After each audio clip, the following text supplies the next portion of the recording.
got Porzingis, you got Holiday, you got Derek White, you got literally, I would say what? 5 guys can get you 20 points in a game? I know people will say it's, only one guy. I don't believe that, Coach, that, one guy, those days are over, in my opinion. Like, a Bill Russell, a Wilt Chamberlain. Betting above the rim, only on SportsGrid. Your gut says Miami is going to win, and you should take the over. Your gut also said your NFT selfies would only go up in value. They didn't. But your head is on SportsGrid and knows the QB is in concussion protocol. The backup has a 45 QBR against the zone coverage. The New York D has the most sacks in the league. So yeah, trust your head. It's smarter to be on SportsGrid. Garrett Cole is getting ready to come back too. I guess look, they've played great without him, but you're not going to say to Garrett Cole, look, don't come back. I mean, it's a ridiculous conversation to have. They're not going to take any unnecessary chances. And look, they're at the point where they have a lead. They certainly are going to make the playoffs, I would say, barring some sort of complete collapse. And that's all it takes. Newswire, only on SportsGrid.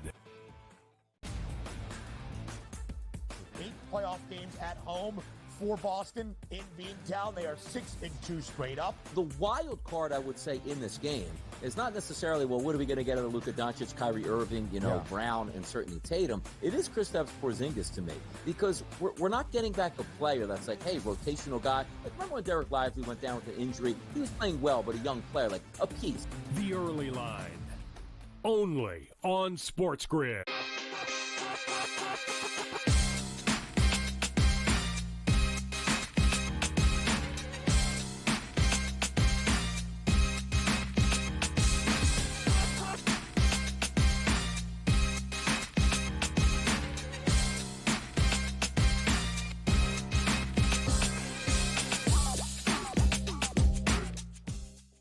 Welcome in. It is Game Time Decisions. We are live with you on SportsGrid. I'm Kevin Walsh here on this Tuesday night, and we crowned an NBA champion. The Boston Celtics beating the Dallas Mavericks 4-1 in the NBA Finals. Banner number 18. And despite the Celtics not being upset, there was a big one in this series. We will get to that. We have a lot on the board here tonight as the Florida Panthers have the same opportunity as the Boston Celtics, a 3-1 series lead. It was 3-0. Florida returns home, and the Panthers have been getting bet really all day long now. 5.5 is the total, but the spread, or the money line, minus 156 now on Florida. It is the strongest number we have seen throughout this series, and that total's juice no longer pushing towards the under. I will say, because I don't know if I've had the opportunity. Maybe I have. Last game we played was Saturday, so I have, but I'll say again, I did lose out on the Panthers 2+ goals in each game of the series in the last game, despite 9 goals in that matchup. As frustrating as that was, the opportunity is still here for a great series. Betting the Panthers minus a game and a half, as well as minus 2.5 games. So a Florida win tonight is something that I'll be looking for. We'll talk a little bit more about some of the action in that game, as well as the Conn Smythe Trophy. I want to talk some NBA Finals, though, with the people here, but I figured we get a quick pick on the board, and we go to SportsGrid's team. MLB play of the day is a money line. It is on the Washington Nationals and Jake Irvin at minus 122. This number is mispriced here. If you look, the Washington Nationals and the Arizona Diamondbacks are separated by a half game. And that half game actually shines favorably on the Nats. The Nats have a better home record than the Diamondbacks have a road record. Preseason expectations be darned when we are over 70 games into a Major League Baseball season, and you have a pitching matchup this size. Jake Irvin going for Washington. Slade Cecconi goes here for Arizona. Cecconi has been bad. I know if you're a home road splits believer, it's been worse on at home, which is true, but it has still been bad. And coming off the 7 runs he allowed in his last outing against the LA Angels, does for me, indicate a clear and obvious bounce-back spot. The bounce-back spot was something that happened for Jake Irvin back in April, and since then has largely been brilliant. He gave up 6 earned against the Dodgers on the 24th of April. Since, he has only had 1 start where he has allowed more than 2 earned runs. Nats to the side here, minus 122 money line. It's also Dinger Tuesday. We will be in the fold shortly here as I have 3 dingers for us on this Tuesday night. But again, let's go back. Let's turn the clock here. Celtics Mavericks. And there was an upset. Jason Tatum does not come away with Finals MVP, despite the fact that the books believed that's how this was going to go. Tatum got up to around minus 500, minus 550 to win Finals MVP because that was a market that was being listed in-game. I actually considered placing the wager again. I know that might sound silly, but the narrative was there, the price was there, the series was over. What else was going to happen other than Jason Tatum winning Finals MVP? He led his team in points, he led his team in rebounds, he led his team in assists. He was great for the first time in this finals, you could argue. Maybe, it's somewhere there, but he was great. 31 points, 11 dimes, 8 boards, plus 18, 45 minutes too. Stayed out there basically the whole way. And he didn't win Finals MVP. And I feel a little silly. Now, the Tatum and I, this dance that we have of him costing me money continues. But Tatum to win Finals MVP was my best bet for this series as somebody who was unbelievably confident on Boston. And when you leave a series that played out, I don't want to say exactly how I thought, but had a strong winner, and again, I trusted Boston the whole way, you ask yourself, did you mess this up? And there's a part of me that thinks, okay, maybe Celtics win game 1, win the series, should have been the move. But I had better odds on Tatum. And I felt as confident in both. And I sit here and it's a 1-of-1 loss. No player has ever led their team in points, rebounds, and assists in a final series that was won and then proceeded to not win Finals MVP.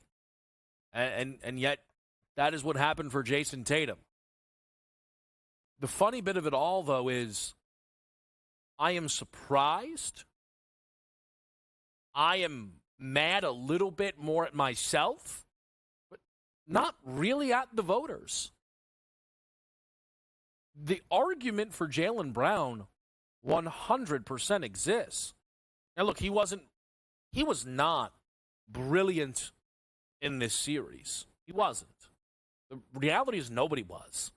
Some people saying, they would have given it to Drew Holiday. No. Come on. Under 15 a night, I can't get there. I can't. I know you can say it's only 5-point separation, but 5 points is a lot. It is, and I can't get there for Drew. Although Drew was very, very good. He really was.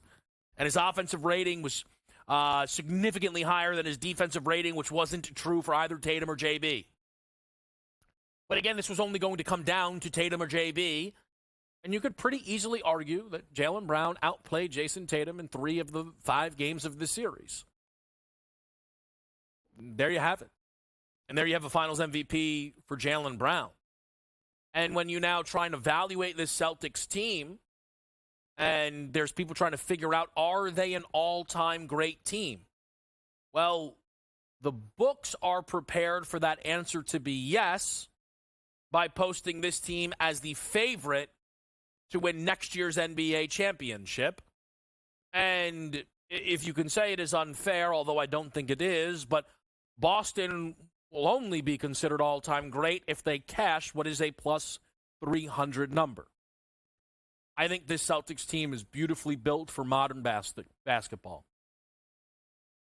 Excellent 5-out options while keeping not just defensive integrity, but having a plus defender on the court at all 5 positions with anybody inside the top 6 in their rotation. Again, it's a beautifully built roster. And the execution was here, what ultimately came in. But what I think the separator is when trying to understand who Boston is historically, and again, Celtics fans, no one will take away the trophy, it's that the rest of the league this year didn't provide a second great basketball team. The Eastern Conference almost didn't have a second 50-win team. And the West ultimately didn't have a great team. They had great players, and Boston played and beat one in Luka. Jokic, great. And people believe we'll get there. I think SGA is, but all in all, there was not a great team. Denver was great last year. I don't think they were great this year. OKC, I think at some point will be great. So again, for Boston, the all-time historical context will come down to that plus 300 number as favorites for next year's NBA championship. I think it is an accurate price because the gap from Boston and the rest of this league was wide. But it is not a price that I will be betting because that's where the Jaylen Brown Finals MVP comes in. In order to get to that next level, in order to win consecutive championships, your roster must contain an all-time great. And the Celtics roster has Hall of Famers, maybe 4, but no all-time greats. We'll be right back. We're live with you here on a Tuesday night, Game Time Decisions.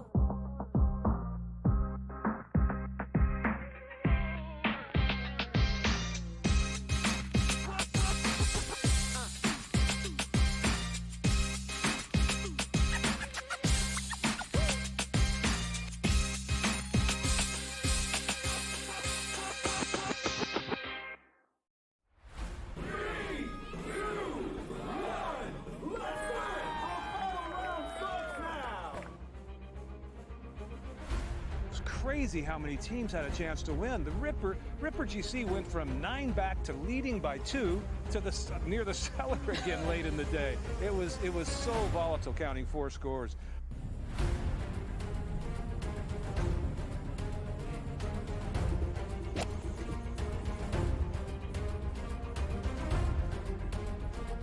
It was pretty.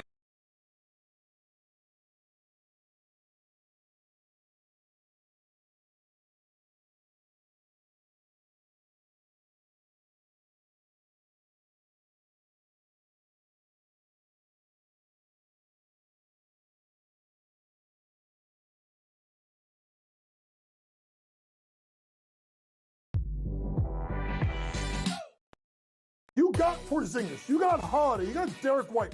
You got literally, I would say what?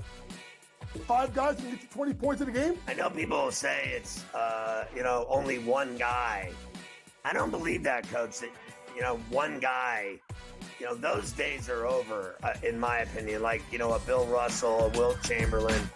Betting above the rim. Only on SportsGrid.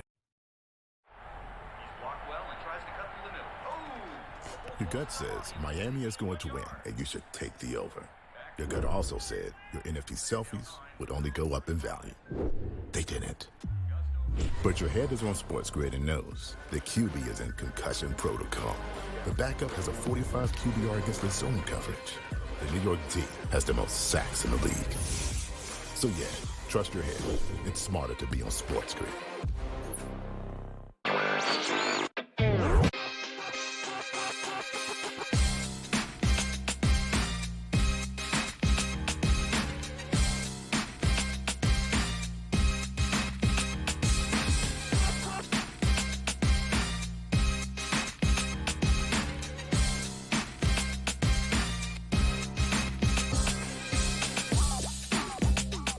Back right here, Game Time Decisions, Tuesday night style. Kevin Walsh with you here on SportsGrid. And we have odds for the NBA Finals next year. We have odds for the East and the West.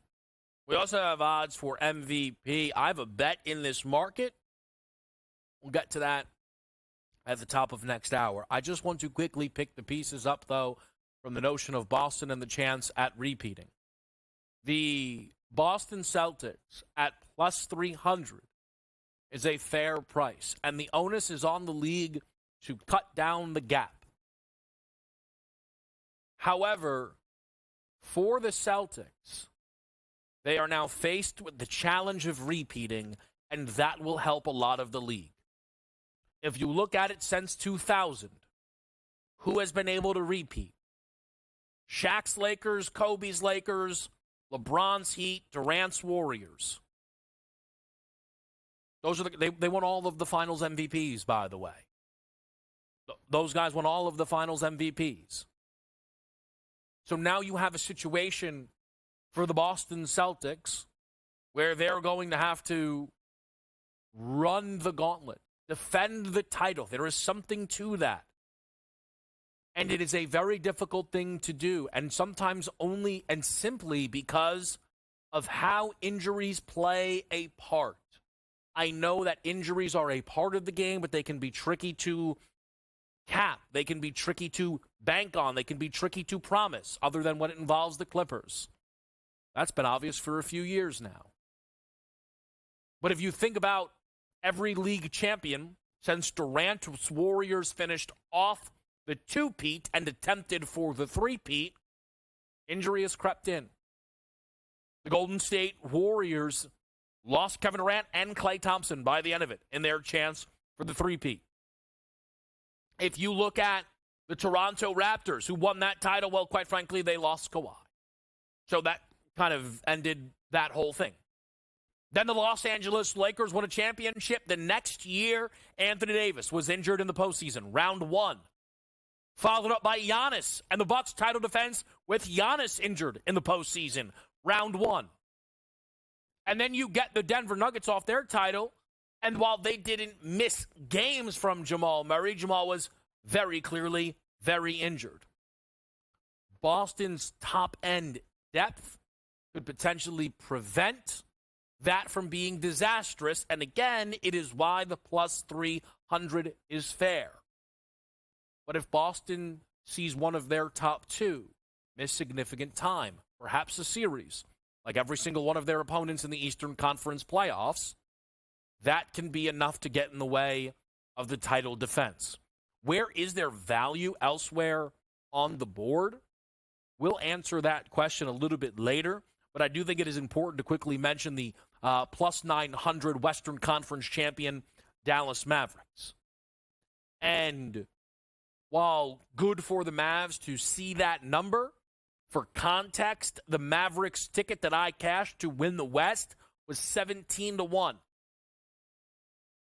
They are now nearly half the price to win a championship. And that comes with doing it and answering the bell. But Dallas cannot be complacent with the roster. It is a team who has this offensive duo that you believe in, and yet largely relied on their defense in order to get here. That and Luka's brilliance and Kyrie's occasional brilliance. But this is a team whose defense was a monstrous factor in their success. It turned around with the additions of Gafford and P.J. Washington, and it remained in the playoffs.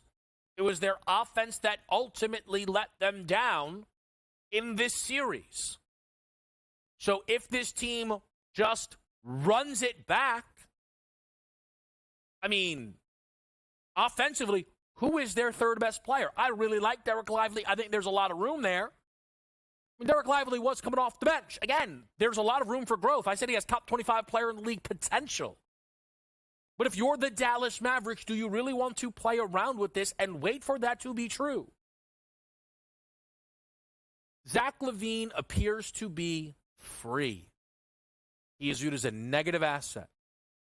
I think the Mavericks should make that phone call. I think there's a few teams that should, quite frankly, but I think the Mavericks are one of them. While I know people will say, oh, that would negatively impact their defense, clearly there are things that they do correctly schematically, and I just flatly refuse to acknowledge the notion that that team would be better off with Derek Jones Jr. in their starting lineup over Zach LaVine. And again, you can stagger things to make it all work. Now, let's move over to the Stanley Cup Final. Again, we'll talk some more NBA a little bit later on, but this is an opportunity here tonight for the Panthers to win. I am basically already invested in that at minus 154, strongest number we've seen. I don't feel the need to double invest, but I do think that Florida is going to win this game.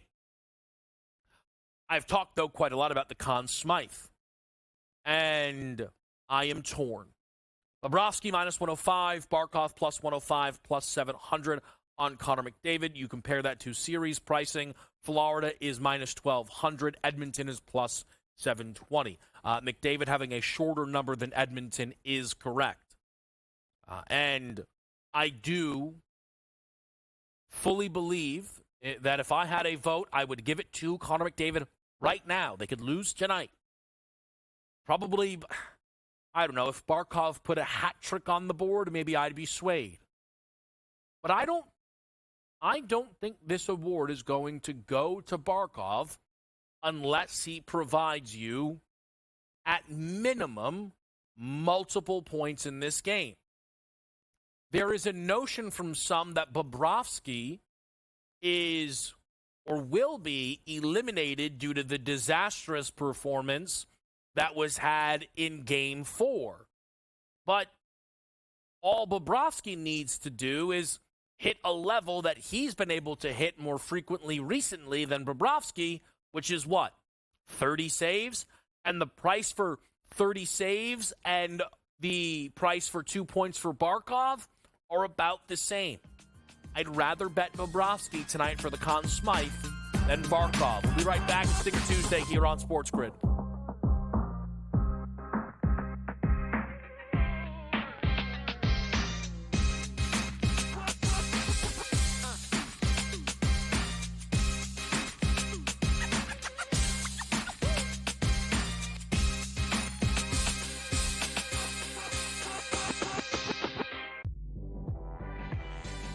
You got Porzingis, you got Holiday, you got Derek White.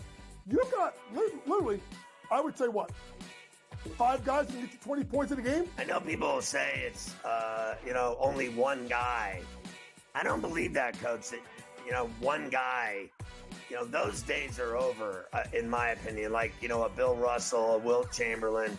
Betting above the rim. Only on SportsGrid. Your gut says Miami is going to win, and you should take the over. Your gut also said your NFT selfies would only go up in value. They didn't. But your head is on SportsGrid and knows the QB is in concussion protocol. The backup has a 45 QBR against the zone coverage. The New York D has the most sacks in the league. So yeah, trust your head. It's smarter to be on SportsGrid. Garrett Cole's getting ready to come back too. I guess this. Look, they've played great without him, but you're not going to say to Garrett Cole, "Look, don't come back." I mean, it's a ridiculous conversation to have. They're not going to take any unnecessary chances. And look, they're at the point where they have a lead. They certainly are going to make the playoffs, I would say, barring some sort of complete collapse. And that's all it takes. Newswire. Only on SportsGrid. 8 playoff games at home for Boston in Beantown. They are 6-2 straight up. The wild card, I would say, in this game is not necessarily, well, what are we going to get out of Luka Doncic, Kyrie Irving, Brown, and certainly Tatum. It is Kristaps Porzingis to me, because we're not getting back a player that's like, hey, rotational guy. Like, remember when Derek Lively went down with an injury? He was playing well, but a young player, like a piece. The early line. Only on SportsGrid.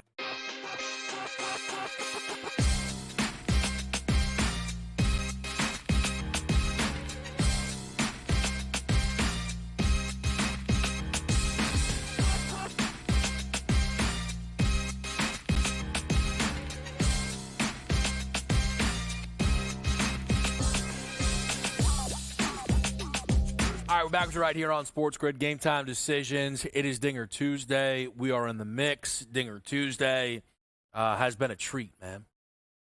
I've loved Dinger Tuesday. It has gone significantly better than I could have anticipated. I think some of that is truly, the base. One of the things that I did smartly was not give up on the MLB play of the day. not stick to a singular market. It has really helped me find a rhythm with betting Major League Baseball. And you guys know I use a lot of hits, runs, RBIs props. I really do like the market. Almost exclusively look for 1.5. Sometimes a 2.5 can be justified. I wish that's what I did yesterday for Harper instead of the RBI. It is what it is. But that process has allowed Dinger Tuesday, I feel like, to work out. And I'll tell you, I've been betting Dinger Tuesday for a few years now. And the process used to be, which game's supposed to have a lot of home runs, pick a guy. I don't even care the result. I'd never expect to win. And let's just hope we get the money back. Especially after last week with the Ezekiel Tovar home run, and then late night Shohei goes deep. I go into this slate now expecting the home runs. And I wonder if there will come a point where it will feel worth it to bet home runs for other than just Tuesday. I mean, in practice, that probably should be a thing. It's something our guy Tom Vecchio, who's going to join us here in 4 minutes, I know Tom does, he bets home runs all the time. But nevertheless, let me stop the delaying here. Rafael Devers, plus 350.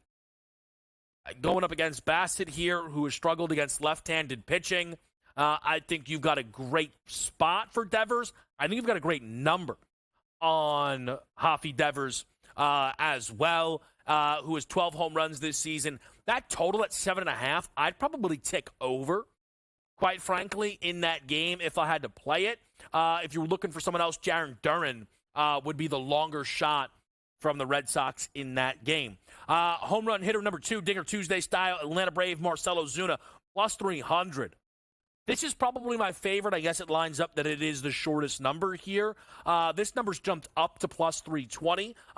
We are not in a spot where we're going to be running and jumping in again, but I really like Marcell Ozuna here going up against Casey Mize, who is a righty that has just been absolutely destroyed by right-handed bats this season. A 336 batting average here, double digits in terms of extra base hits allowed. We're looking for one to go over the fence, and Marcell Ozuna has been one of the best hitters in Major League Baseball this season. But those opposite splits have applied to Marcell Ozuna.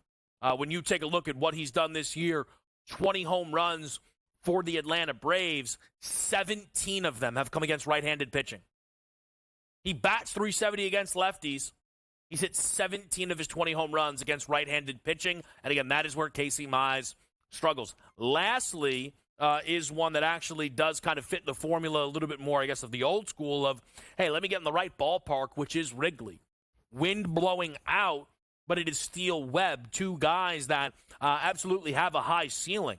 Logan Webb, though, is having a very interesting year. Look, the 3.02 ERA is nothing to scoff at, but he's given up multiple earned runs in 3 consecutive starts, and 4 of his last 5, with a home run allowed in 2 of his last 3. And one thing that jumped off the page for me with Logan Webb is opponents' batting averages, both sides of the dish, is actually at 250 plus. It's just rare for a guy that gets that ace label like Logan Webb does. I wanted to see if we had anybody on this Cubs lineup tonight with the weather that qualified, and that's Seiya Suzuki here. 5 homers this year against righties, a little limited sample size due to some of the time that he missed with injury, but getting a plus 520 in a wind-blowing out game at Wrigley, absolutely fantastic. That's the Dinger Tuesday card there. Rafael Devers, plus 350, Marcell Ozuna, plus 300, and Seiya Suzuki at plus 520. Do not forget the MLB of the day, play of the day will be coming up at 6:45. Nats money line at minus 122. Jake Irvin gets the ball against Slade Ciccone in, for me, what feels like a clear pitching mismatch. We've got home field advantage, and we've got comparable ball clubs here between Washington and Arizona. Let's not overthink it, and let's make this happen here with the Nats. Quick update on the live baseball board. Yerfie season in Miami, my oh my, 2 early ones with a Goldschmidt homer. They're celebrating Dinger Tuesday, though. Jesus Sanchez puts a 3-run shot out at the end of 1. Tom Vecchio up next.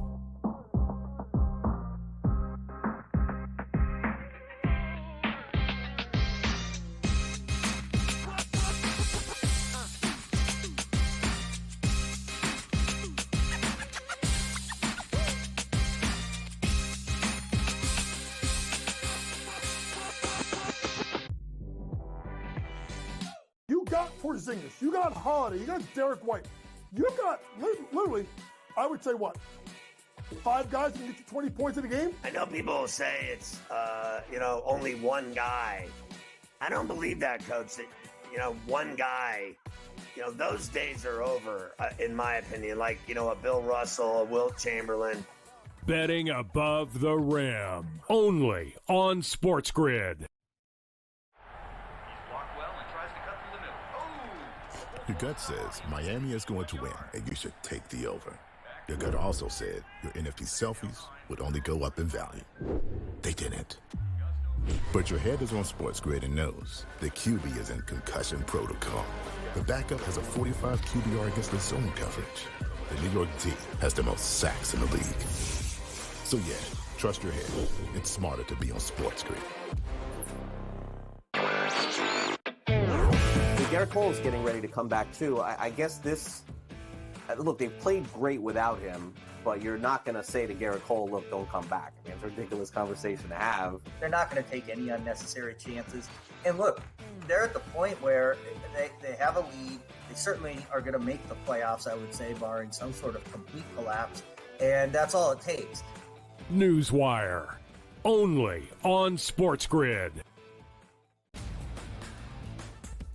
8 playoff games at home for Boston in Beantown. They are 6-2 straight up. The wild card, I would say, in this game is not necessarily, well, what are we going to get out of Luka Doncic, Kyrie Irving, Brown, and certainly Tatum. It is Kristaps Porzingis to me, because we're not getting back a player that's like, hey, rotational guy. Like, remember when Derek Lively went down with an injury? He was playing well, but a young player, like a piece. The early line. Only on SportsGrid.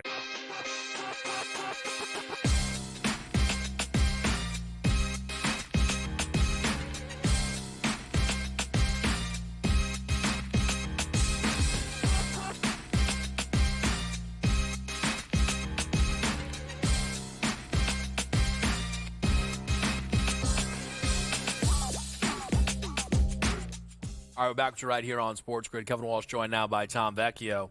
Tom, great to have you on, especially due to the random, I kind of just spilled thoughts in the last segment talking about betting home runs on a regular basis, because it's gone well for me so far, but I only bet home runs on Tuesdays, really. And I'm like, man, maybe I should do this more often. Well, Tom does. Good thing Tom's going to be here. Before we get to your picks, Tom, maybe I'm just assigning something to you that isn't true, but I believe it is.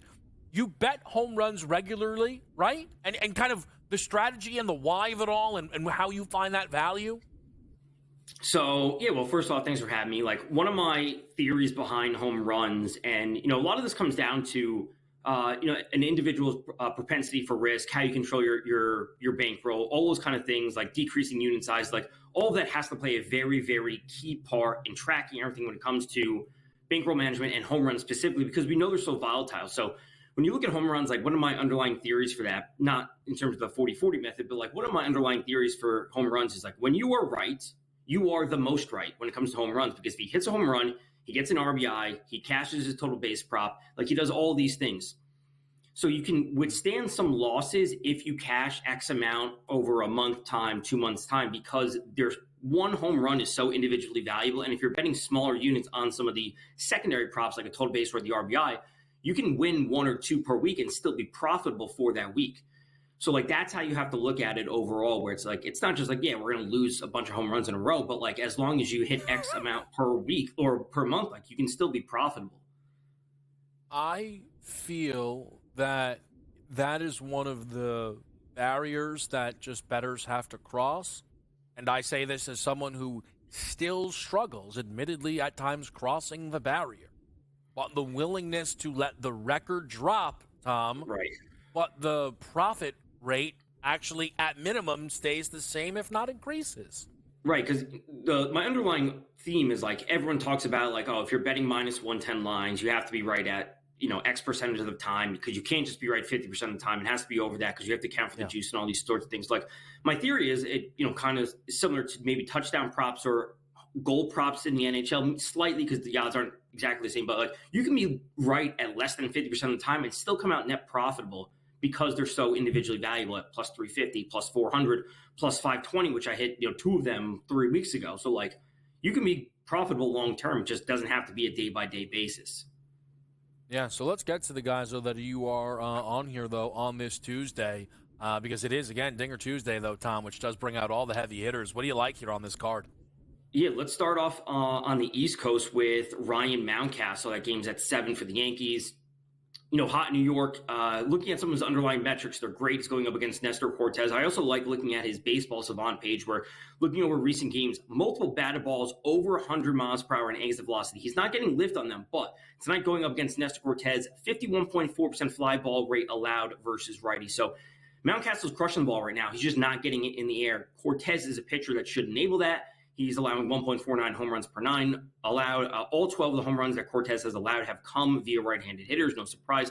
Mountcastle, 130 WRC+. Plus. He has a 197 ISO. He has a 39.7% hard contact rate. It is all great. So he gets the ball in the air tonight versus Cortez, especially with this hot weather. He should be able to get it over the wall.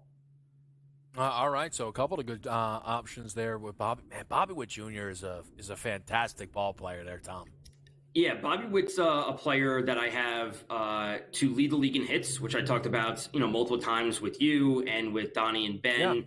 Yeah. So he's sitting in second right now. It's obviously June, middle of June. We can't be celebrating that. But Bobby Witt's in a great spot versus Hogan Harris. We look back to last season for Harris, so a little bit of a larger sample size, 1.58 home runs per 9 allowed, 520 xFIP, 47% fly ball rate, 32% hard contact rate. Bobby Witt, of course, is elite. 200 ISO, 47.6% fly ball rate, and 35.7% hard contact rate. He's awesome across the board. It's just not as good of a hitter's park out in Oakland as we see with Yankee Stadium. So, take the odds with Bobby Witt at plus 430 anytime you can get him. What do you have any thoughts on the current American League MVP race where, Bobby and Gunnar Henderson are having these great seasons, but Judge has created a lot of separation in the market? Ultimately, I would be interested in probably taking Gunnar Henderson at this point, especially if they compete with the Yankees for the division title. I think that's obviously impactful. I think the world of Bobby Witt, he's probably going to player I'm going to have exposure to every single year going forward until something dramatically changes. But not winning the division, I think needs to play a part, especially when we look at some of the underlying metrics, no matter how many home runs or how many runs he can score and hit, all these sorts of things. I think Judge and Gunnar Henderson playing in a tougher division matters when it comes to voters. Not what I personally believe. I think voters will take that into account. Yeah, I think it's so weird, though, because they, again, especially the American League MVP has been dominated by Angels. So at times I think it'll matter. At times I don't think it'll matter at all. I'll say this. I think none of it matters. Ohtani's like, he's was winning so regularly, Tom. I know it's. I think those are like outliers. Those are exceptions to the rule rather than the rule. So I don't think that's wrong. What I'm saying though is if Bobby Witt hits 35 homers, bats .330 with 50 steals, and Judge cools down, I don't think there's going to be a Yankee bias. But none of this look, the Yankees can miss the playoffs if Judge hits another 62 home runs. They're going to give him the MVP. Sure. That's just what we've seen from baseball. Yeah, I wouldn't doubt that at all. Like, it probably would happen. Yeah, it's just. I just feel like that's just the way this goes. Talk to me here, though, Tom. We do have a Stanley Cup final tonight. I'm looking for this to be over tonight. That's Same. not a hockey slight. That's with some Panthers wagers. So, do you think that's what we get, and are you betting anything here? I'm betting on the under 5.5. I spoke to Ben and Donnie about that yesterday. I like Matthew Tkachuk for a goal tonight at plus 190. He hasn't scored a goal in 9 games. He has 32 shots on goal over that time. We look back to last year, 11 goals in 20 games. He's averaging 3.05 shots per game in the playoffs. This year, he's up at 3.66 shots. He has just 5 goals in 21 games. So his scoring rate has decreased, but his shots are increased. We'd like to say it's regression, and obviously it's a smaller sample size, only 20 games. So, how much we equate that to like a regular season of 82 games. But I like the spot. I like, some of the quotes that have come out about him. I like the interviews that I've seen with him. He's plus 190. Like, this is the time for him to get redemption after not playing in the finals last year or missing the end portion of the series last year because he was hurt with that broken sternum. This is the chance for him to put the team over the top, score a goal. I also have the Panthers minus 1.5 on the series and the Panthers on the series price, so I want this over tonight as well. Tell me, the Conn Smythe, what do you think ultimately happens? If it's a lower scoring game and the Panthers win, it's going to be Bobrovsky. If it's a higher scoring game and we see impactful stuff out of maybe Carter Verhaeghe, who I spoke about, but is probably not going to win at this point, I would love to see a hat trick out of him, but that's not going to happen. Yeah. It's going to come down to, I would say, like 70% of the time it's going to be Bobrovsky. The Panthers win. The other 20% of the time it's going to be Barkov, and then the rest of the players just mixed in for the last 10%. I would say that means there's a lot of value on Bobrovsky. I will say Evan Rodriguez, he had multiple goals the other night. If he has the goals and puts them over the top, I think that will jump him ahead of Barkov as well. I will run this by you quickly, and I know at times it leads to an eye roll. Do you think it's crazy that I would vote for McDavid if the series ends tonight? No, I've had this conversation with people about the NBA. Like, could you vote for Luka for the MVP award because he's more important for his team? It's like along the same lines. It's like a player on a losing team. Isn't the Conn Smythe supposed to be the whole postseason? It is. Isn't it supposed to be? NBA Finals is just about the finals. Right, I know, but I'm on board with the argument overall because I think it would help push forward a smarter sports conversation about what players do and what actually matters rather than just one player doing one thing. So I don't disagree at all. I think it. Okay, that's great. That's pleasantly surprising. That's awesome. All right, you guys heard it here first. McDavid for the Conn Smythe. Great stuff there from Tom. We'll be right back here with Joe Madden.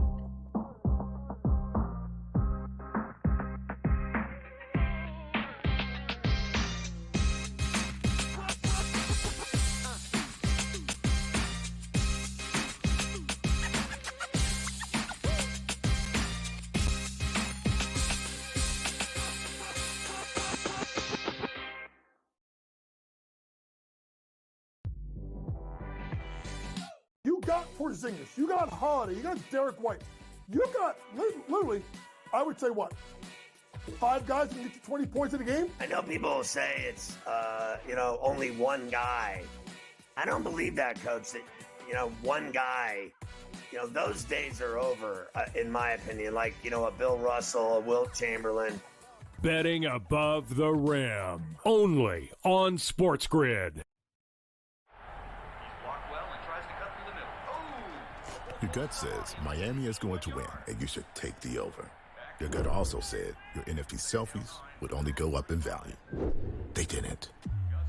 But your head is on SportsGrid and knows the QB is in concussion protocol. The backup has a 45 QBR against the zone coverage. The New York D has the most sacks in the league. So yeah, trust your head. It's smarter to be on SportsGrid. Garrett Cole's getting ready to come back too. I guess this. Look, they've played great without him, but you're not going to say to Garrett Cole, "Look, don't come back." I mean, it's a ridiculous conversation to have. They're not going to take any unnecessary chances. And look, they're at the point where they have a lead. They certainly are going to make the playoffs, I would say, barring some sort of complete collapse. And that's all it takes. Newswire. Only on SportsGrid. 8 playoff games at home for Boston in Beantown. They are 6-2 straight up. The wild card, I would say, in this game is not necessarily, well, what are we going to get out of Luka Doncic, Kyrie Irving, Brown, and certainly Tatum. It is Kristaps Porzingis to me because we're not getting back a player that's like, hey, rotational guy. Like, remember when Derek Lively went down with an injury? He was playing well, but a young player, like a piece. The early line.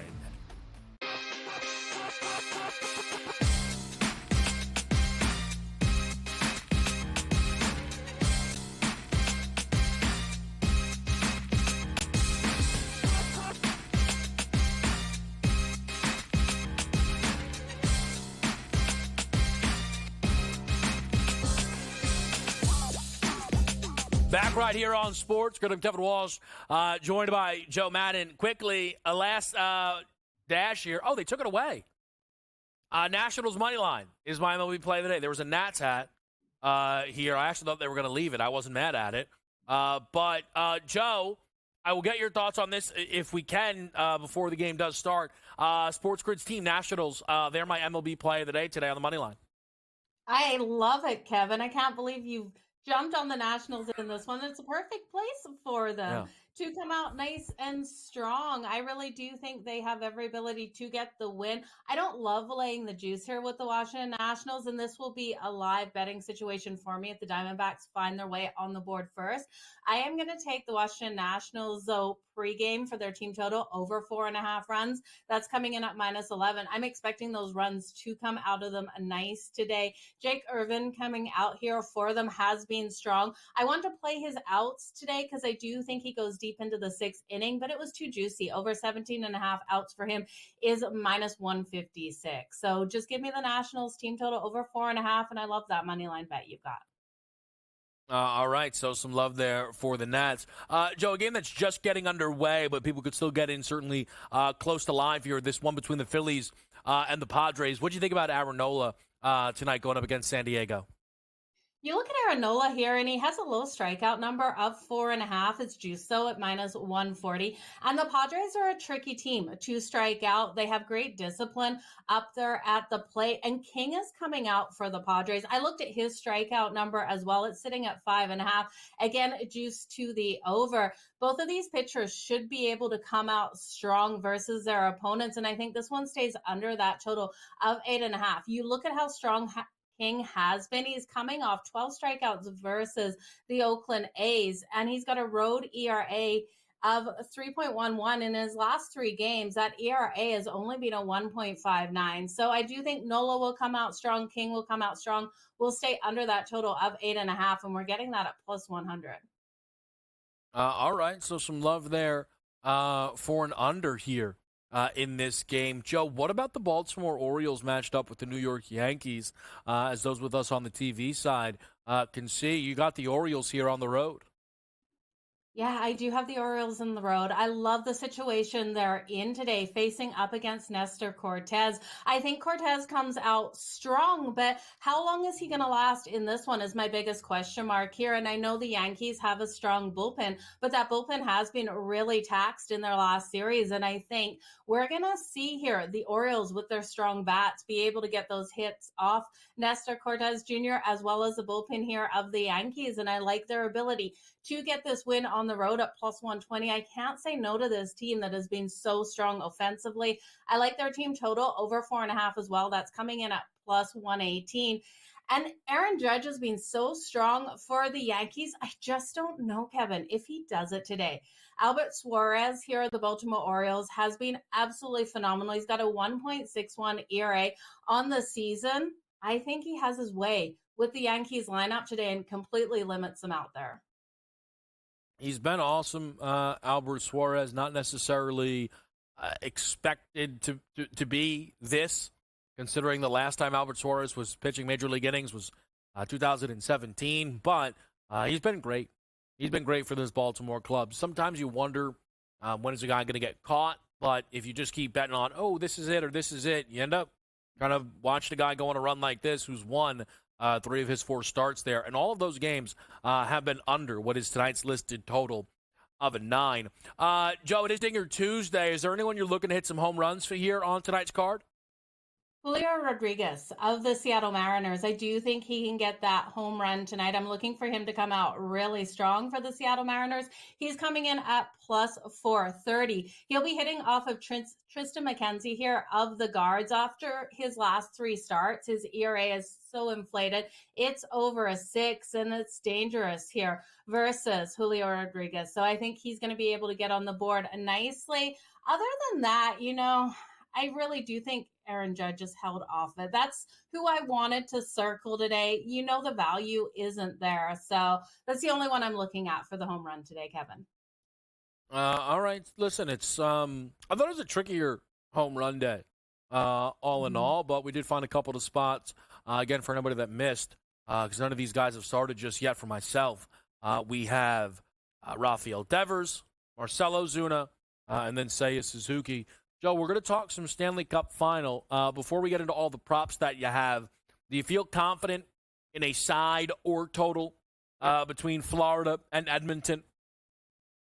Yeah, I do. I really feel confident in that total over the 5.5, Kevin. I really do think with the backs up against the wall for both of these teams, Florida knows that they can't take this back to Edmonton because I think Edmonton will win on their home ice for game 6. So Florida wants to close it out tonight.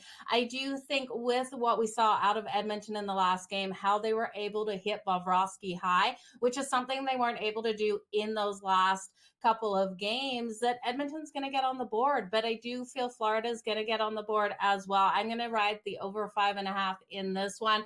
And I do have a strong feeling Florida closes this one out tonight. I want it to go to game 6. I want it to go to game 7. I don't want the series to be done. But Kevin, I really do think Florida is just so strong. And I do think they have that reset in since they've traveled back to Florida at home. They will get that line change that they want. We'll see Barkov out there all over Connor McDavid in this matchup. And I don't think they make the mistakes that they made in the last game. So it's Florida and the over for me, Kevin. All right. I will say I've been constantly asking about McDavid finals, Conn Smythe winner, excuse me.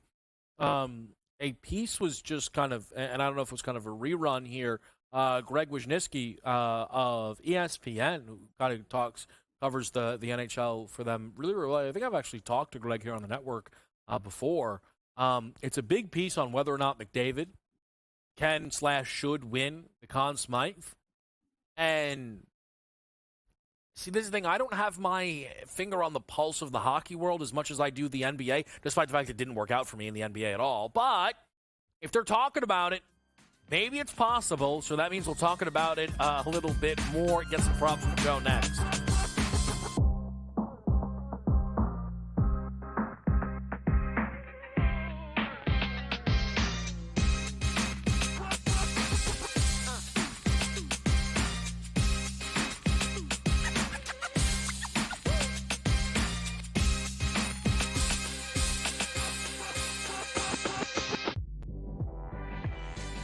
You got Porzingis, you got Holiday, you got Derek White, you got literally, I would say what, 5 guys can get you 20 points in a game? I know people will say it's, only one guy.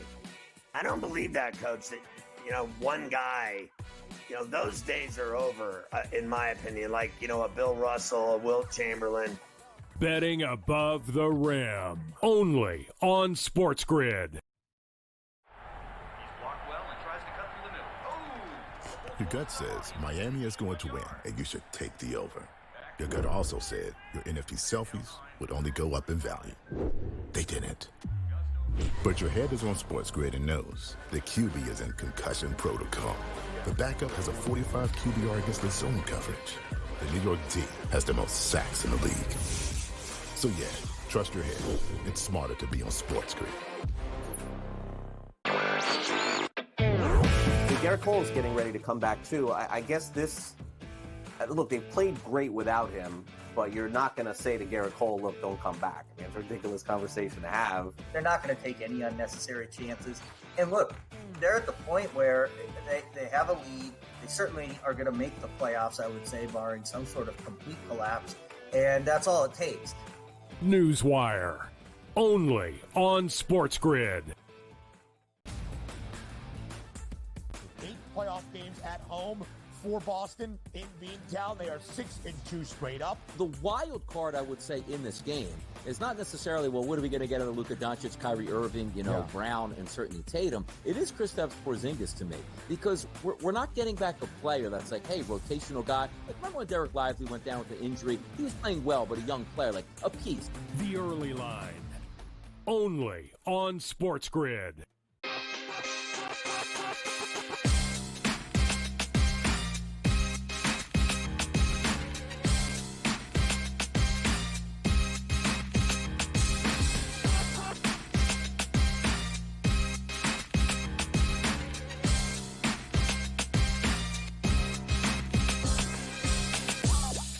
Back right here. It's Game Time Decisions. We're live on this Tuesday night with Joe Madden.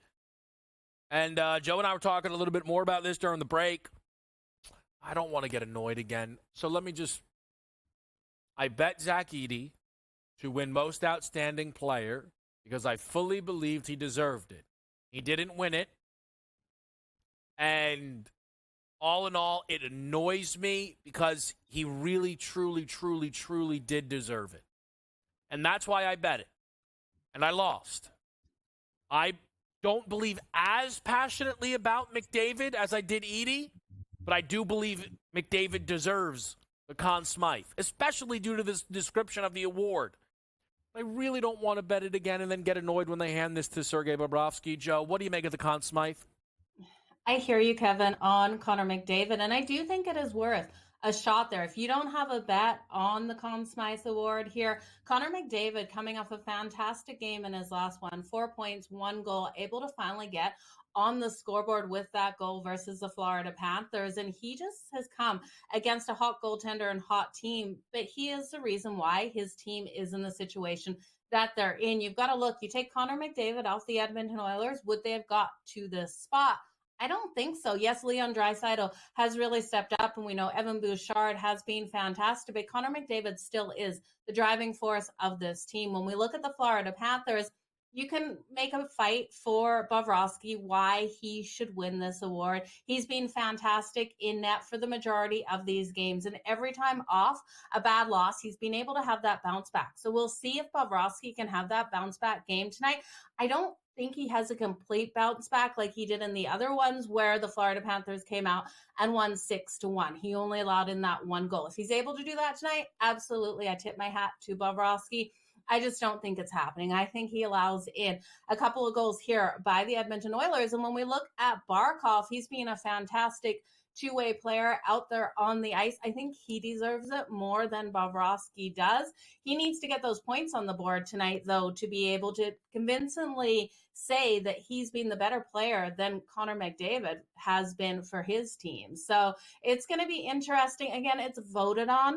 The vote should come for Connor McDavid, though, because he really is a superstar out there on the ice. It'd be like in the football world telling me that Patrick Mahomes, if the Kansas City Chiefs were in this situation, wouldn't get that award, Kevin. Yeah, I think it's a fair point there, Joe. Let's put some props on the board here because I know you have plenty. Game number 5, Stanley Cup final.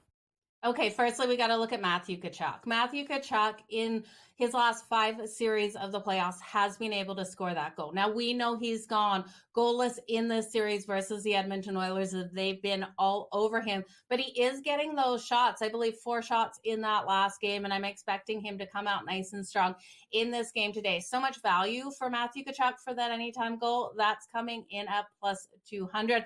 And then we got to look at Connor McDavid. He is coming off a 4-point game. He is the player that can drive this team to the win. I'm going to take Connor McDavid for the 2+ points.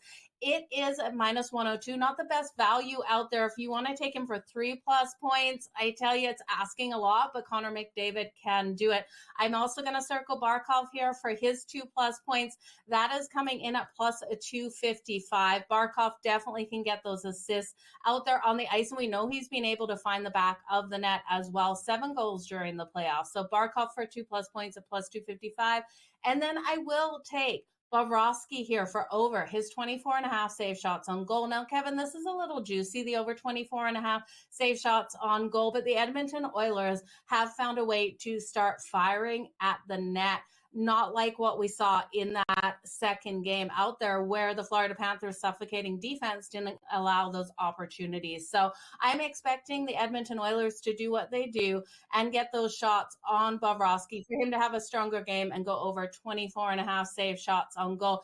If Edmonton can win this one, Kevin, and then win game 6 and push this to game 7 and end up taking the cup, this will be the first time in 82 years that a team has ever been able to come back from a 3-1 deficit. It'd be pretty incredible to see. So we'll see what happens. Canada hasn't hoisted the cup in 31 years. It's a big night here. It certainly is. It's going to be a lot of fun to watch this play out. I'm hoping Florida finishes the deal, though. Joe, we appreciate it as always. Best of luck. Best of luck to everyone out there, too. And I think Florida does, Kevin. All right, we shall see. Coming up next, I will not talk Washington National. That team was terrible. What was I thinking? I will talk NBA MVP with you right here on SportsGrid.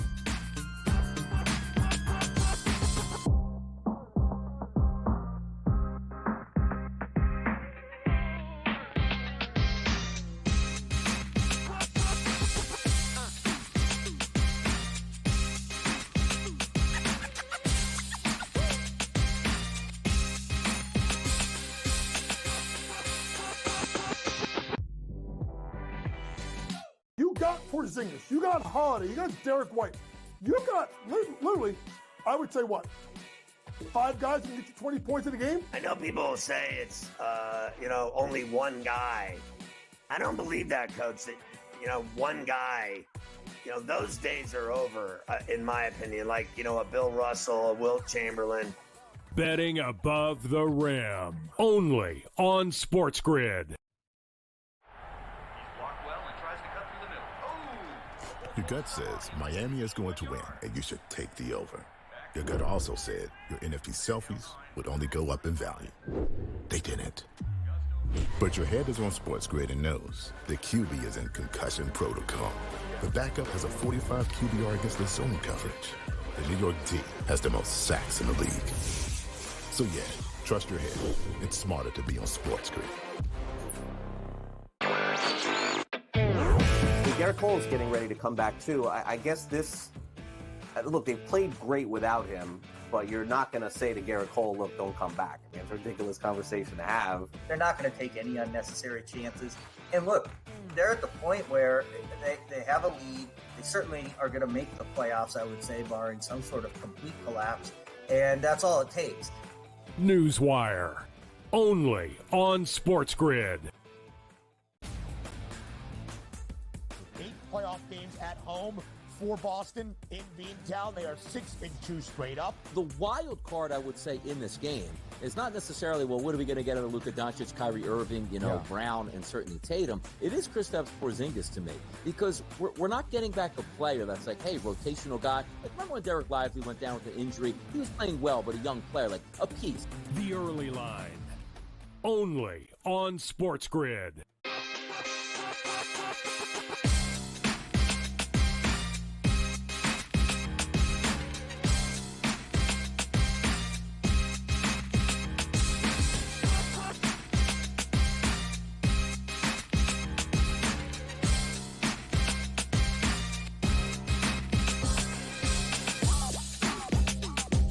Welcome back in, live on SportsGrid. This is Game Time Decisions. The baseball board is robust right now. We have a 6-4 ball game in Miami. There's been 3 homers already as the Cardinals lead against the Marlins. Scoreless through 1 in Cincinnati, Pittsburgh, as well as Philadelphia, San Diego, and Seattle, Cleveland.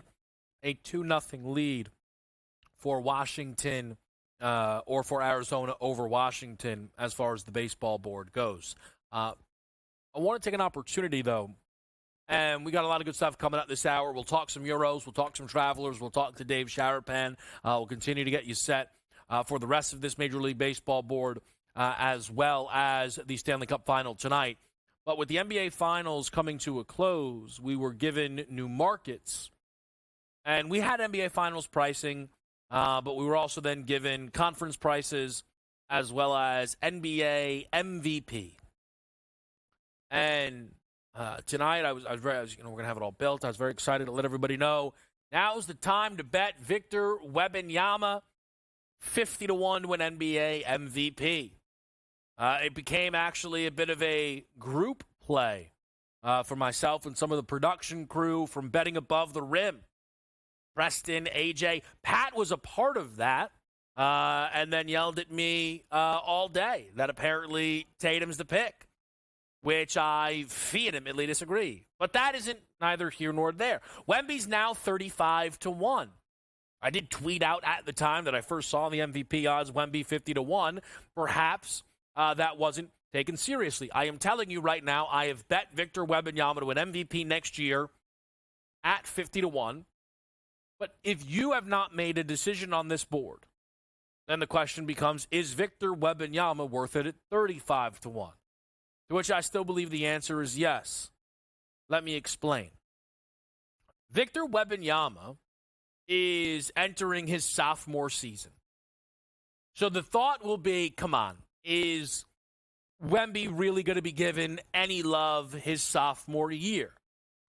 I think it would be fair to look in recent NBA history at LeBron and Luka Doncic as comp guys, hype, rookie years into sophomore years. Well, LeBron in his sophomore season finished 6th in NBA MVP. Luka finished 4th. Now, that is not a winning wager to finish top 5, though it might suggest Victor Wembanyama shouldn't be behind Jalen Brunson or Jason Tatum or even Anthony Edwards for league MVP, because the sophomore thing isn't really all you can hang your hat on. What I'll hang my hat on is a statistic that has been incredible at being predictive for who will win league MVP, and that is box score plus minus. I am sure plenty of you at home with the eye roll, with these advanced statistics. Numbers don't lie. And of the last 18 league MVPs, 15 of them led the NBA in box score plus minus. The instances in which the player who led the league in BPM but didn't win MVP were LeBron, and Harden off of winning it the prior year. They didn't let Harden run it back-to-back, and they didn't give LeBron the 6-7 in a row that he deserved. By the way, before you get angry, Michael also deserved 6-7 in a row because he led the league in BPM for 7 straight years. Why am I bringing this up in relation to Victor Wembanyama? Well, in Wemby's first season, he finished with a 5.2 BPM, tied for the 11th best in basketball. Is it fair, based on the leap we expect Vic to take, to think anyone behind him is not set to jump him in this statistic that has largely helped us figure out who is going to win league MVP? So in front of Wemby would be Jokic, Luka, Giannis, SGA, Halliburton, LeBron, Sabonis, Brunson, Spider Mitchell, Kawhi, and Steph. That's who's in front of them. It's not like there are random names there in front of Victor Wembanyama, but I've already kind of mentioned the LeBron leap and the Luka leap. LeBron, in his first season, had a BPM of 1.7. He jumped that up to an 8.6. Luka had a BPM of 3.9. He jumped that up to an 8.4. Vic's rookie box score plus minus was a 5.2. I think it is incredibly fair to think that Victor Wembanyama and his box score plus minus will be an 8. That's a low expectation based on prior history. Well, an 8 BPM would have put Vic at the 5th in basketball. And again, in front of him, Jokic, Luka, Shea, and Giannis, also known as 1, 2, 3, and 4 in MVP voting this year.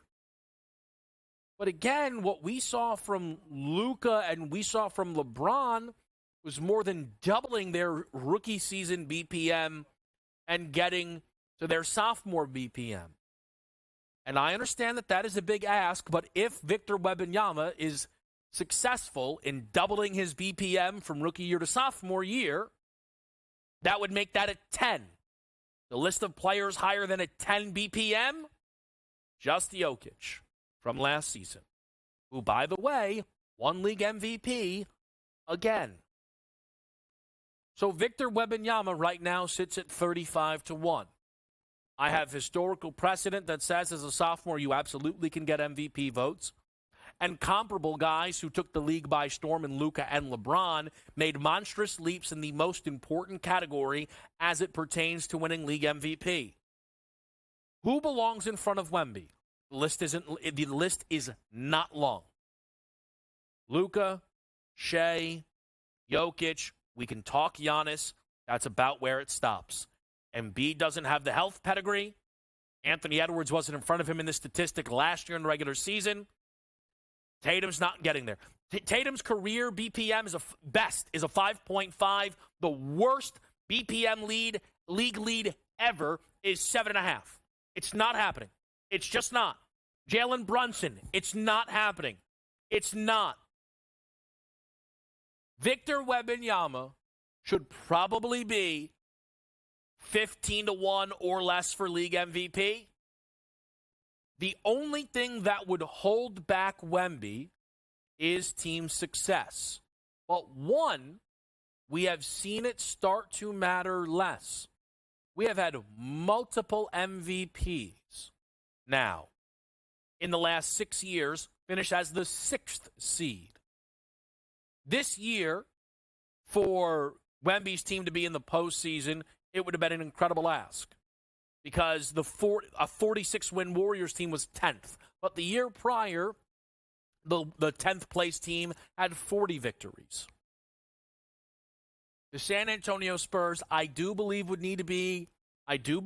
need to be a play-in team.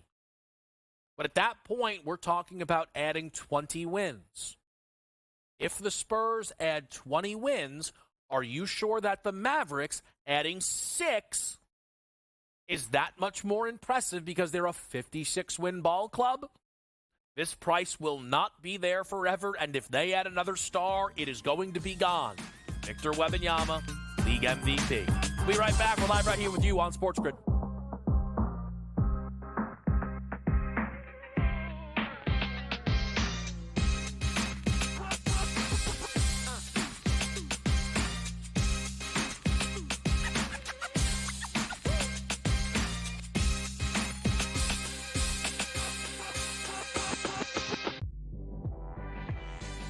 You got Porzingis, you got Holiday, you got Derek White.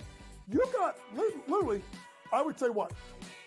5 guys can get you 20 points in a game? I know people will say it's, only one guy. I don't believe that, Coach. That, one guy, those days are over, in my opinion. Like, a Bill Russell, a Wilt Chamberlain. Betting above the rim. Only on SportsGrid. Your gut says Miami is going to win, and you should take the over. Your gut also said your NFT selfies would only go up in value. They didn't. But your head is on SportsGrid and knows the QB is in concussion protocol. The backup has a 45 QBR against the zone coverage. The New York D has the most sacks in the league. So yeah, trust your head. It's smarter to be on SportsGrid.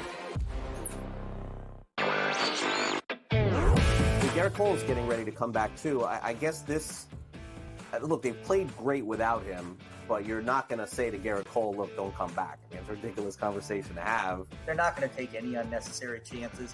And look, they're at the point where they have a lead. They certainly are going to make the playoffs, I would say, barring some sort of complete collapse. And that's all it takes. Newswire. Only on SportsGrid.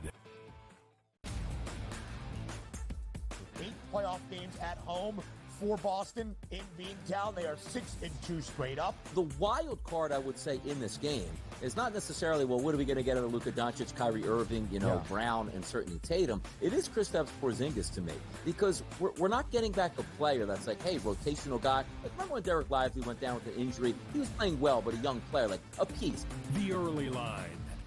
Only on Sport.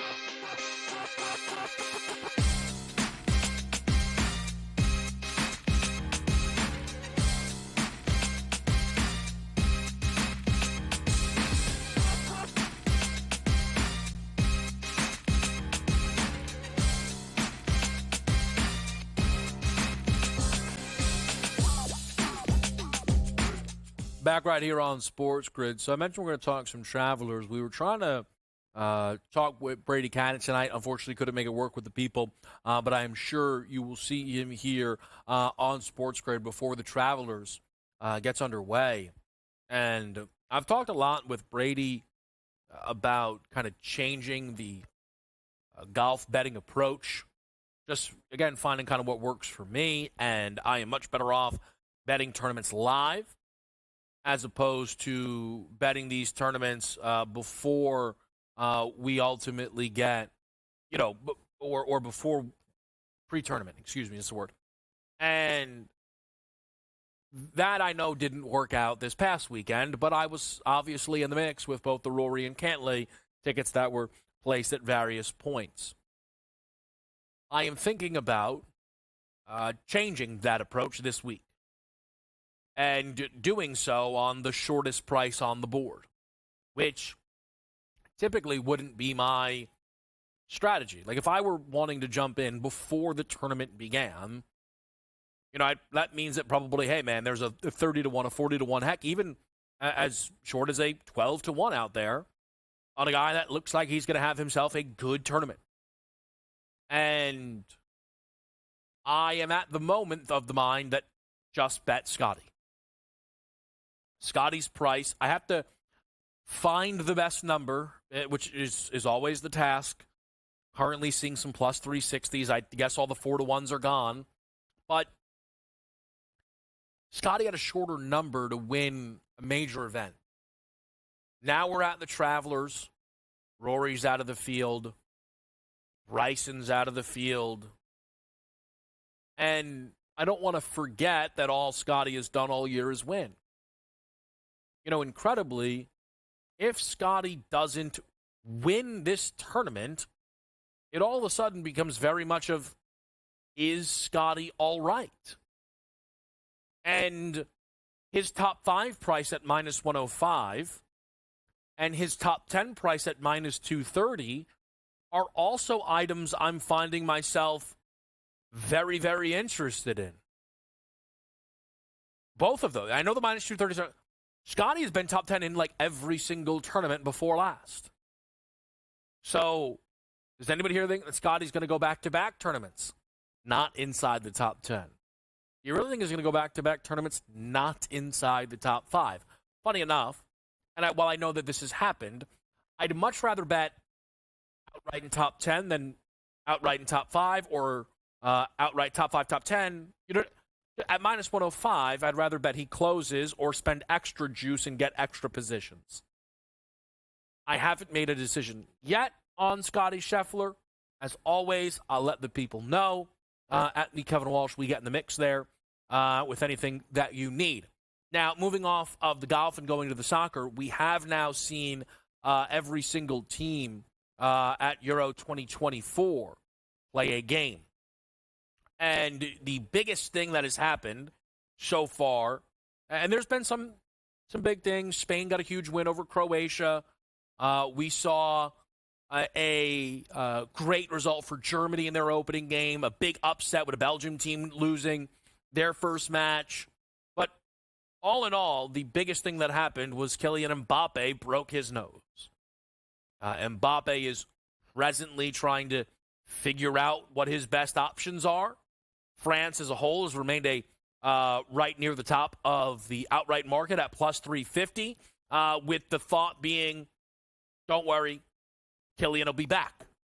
And France, with a win to start things off, is in a great position, but they don't play in an easy group. They don't. They started off with Netherlands. I think most people would suggest of the bunch that would have been their easiest match. The Netherlands and Poland are certainly teams with quality in there, at minimum. Robert Lewandowski with Poland. I know Cody Gakpo got on the score sheet in the opening game for the Dutch side. I can't bet France at that number. I think you could try and maybe get, maybe just fade him game to game. The funny bit of it all is, though, Kylian Mbappe hasn't scored at the Euros in his career. The goal that they did score against Austria was kind of created by Kylian. It was an own goal, and the last player touched before the Austrian was Kylian Mbappe on a cross into the box.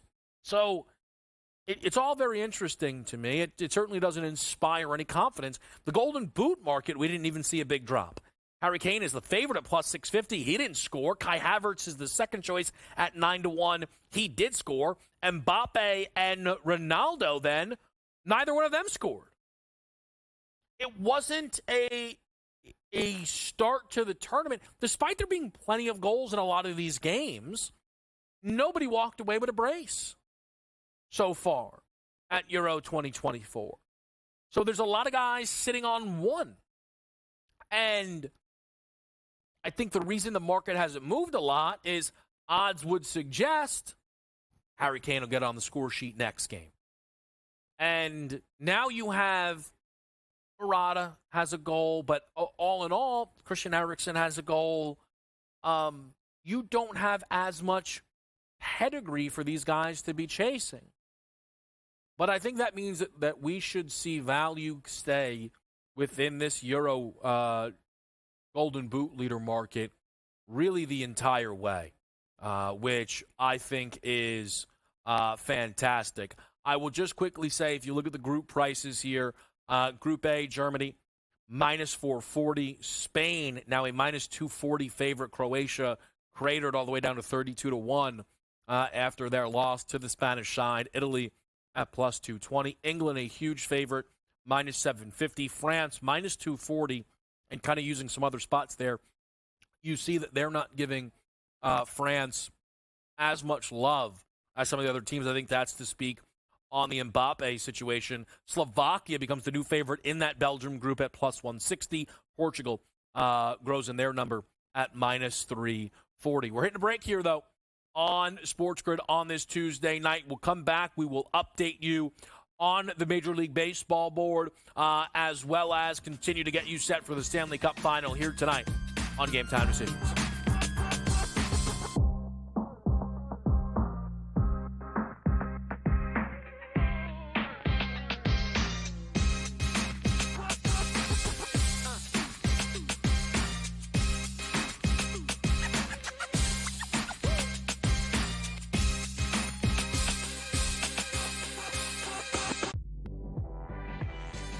You got Porzingis, you got Holiday, you got Derek White.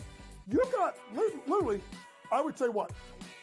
5 guys can get you 20 points in a game? I know people say it's, only one guy. I don't believe that, Coach, that, one guy, those days are over, in my opinion. Like, a Bill Russell, a Wilt Chamberlain. Betting above the rim. Only on SportsGrid. Your gut says Miami is going to win, and you should take the over. Your gut also said your NFT selfies would only go up in value. They didn't. But your head is on SportsGrid and knows the QB is in concussion protocol. The backup has a 45 QBR against the zone coverage. The New York D has the most sacks in the league. So yeah, trust your head. It's smarter to be on SportsGrid. Garrett Cole's getting ready to come back too. I guess this. Look, they've played great without him, but you're not going to say to Garrett Cole, "Look, don't come back." I mean, it's a ridiculous conversation to have. They're not going to take any unnecessary chances.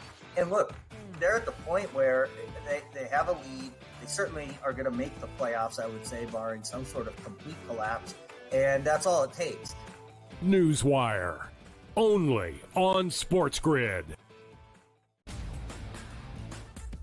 8 playoff games at home for Boston in Beantown. They are 6-2 straight up. The wild card, I would say, in this game is not necessarily, well, what are we going to get out of Luka Doncic, Kyrie Irving, Brown, and certainly Tatum. It is Kristaps Porzingis to me, because we're not getting back a player that's like, hey, rotational guy. Like, remember when Derek Lively went down with an injury? He was playing well, but a young player, like a piece. The early line. Only on SportsGrid.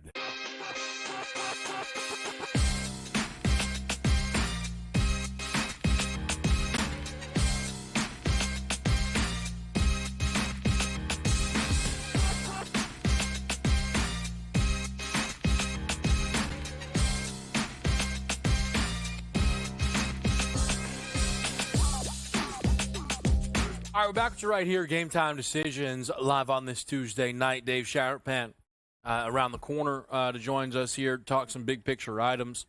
And the one final bit, and indulge me here, as the NBA's conversations are all going to shift. Look, there'll be plenty of futures conversations, but I mentioned Boston and the plus 300 number being absolutely fine. But I don't think they'll win the title, at least as we sit here today. Part of that is, whenever it comes to the NBA, we don't know what movement we will be given from now until seasons begin. And I saw something yesterday at the close. It came from Evan Abrams on Twitter. Always kind of tweets out sometimes the historical context of stuff. And I believe it is 9 consecutive years the NBA champion was 20-1 heading into the season. Well, if you look right now, there are only 8 teams that would hit that number. Boston, Denver, Minnesota, Dallas, Milwaukee, Oklahoma City, Philly, and New York. And I think that's interesting for someone even like myself who at times, though, sees a board like this and thinks, all right, where's their value? I think Phoenix at 30-1 is very interesting because Phoenix last year was underneath 10-1, I believe, coming into the season, give or take. Roster's basically the same. It feels as if there's been a bit of an overreaction in the market due to the lack of success that they had. And I wonder if that success can be corrected due to still the pieces that are on that roster. I think the Lakers are at a 40-1 are an interesting number because the Lakers, we are 100% expecting to be in the mix when it comes to acquiring some bigger pieces, right? The team's had ties to Trae Young. And that is important because if that 20-1 benchmarker remains, well, if the Lakers added Trae Young, I don't think they would be outside 20-1 any longer. And that is another thing to keep in mind when you are attempting to eye up these prices. And the argument or the thing that I always use is Brady to Tampa. Because I know there are people, not necessarily that I know, but you kind of see all the tickets there. And Consig has told those stories before of there were people who were betting tickets on the Tampa Bay Bucks to win the Super Bowl on the hope that they would get Brady. And the market wasn't really expecting them to get Tom, and they, for a while at least, and then they did. Then Tom Brady won the Super Bowl. I don't know if there are one-for-one comparisons of what happened with Tom Brady happening in the NBA. But again, there are still things that can happen that could be a huge shift to certain teams. What if Miami finally lands a star? A star. Durant requests out and ends up in South Beach. Donovan Mitchell actually turns down the extension and staying with the Cavaliers. LeBron, and then the Brady example actually is very, very appropriate. And I think that is something for us to keep tabs on when he opts out, just what happens with the market. If LeBron joined Phoenix, they're 30-1. They would be, I think, plus 600 if he joined Phoenix. But also, what happens if LeBron joins one of these teams inside that 20-1 bar? Simply put, what if he just joins the Knicks? The Knicks have multiple picks in the back end of the first round. If it all of a sudden starts to become the prevailing idea that LeBron will join Bronny, if you're the Knicks, you make that decision. You add LeBron James, and you possibly go to title favorites. Maybe there might not be a realistic move on the board that could see Boston no longer be title favorites, but LeBron to one of these teams would be it. And people would be interested in making those bets 1,000%, so the books would have to move even more. They absolutely would. I will say, if I am just kind of keeping it simple, nothing changes from now until next year, which won't happen.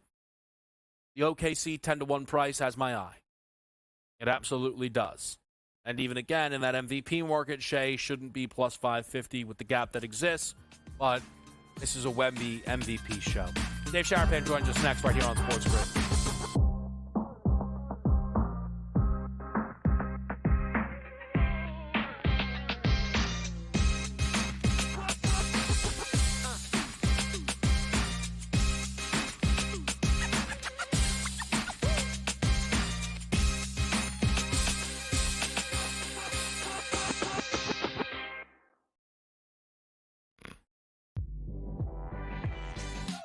got Porzingis, you got Holiday, you got Derek White.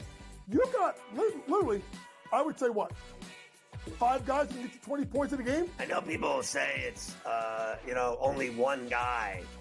I don't believe that, Coach, that, one guy, those days are over, in my opinion. Like, a Bill Russell, a Wilt Chamberlain.